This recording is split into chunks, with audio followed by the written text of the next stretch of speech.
Hi, I'm Tim Morehouse, Olympic silver medalist in the sport of fencing, and today we're talking about my foundation, Fencing in the Schools. You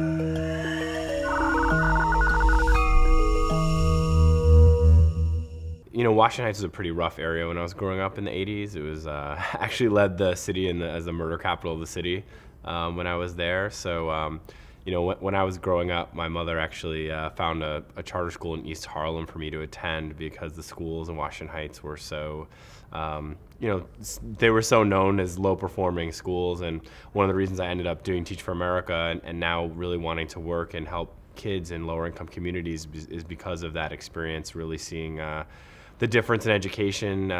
can make. And if my mother hadn't been able to find, you know, additional options for me, you know, I might have been in a school where I wouldn't have had the chance to really learn and to really grow as a person. After the Beijing Games, when I won a silver medal with my teammates, I started to speak at a lot of schools and talk to children about my sport, but also kind of sharing the Olympic ideals and a lot of inspiration. And when we would finish these assemblies, the principals would want a fencing program, and I was like, oh, that's great, but I didn't really know how to help all these schools start programs. So I decided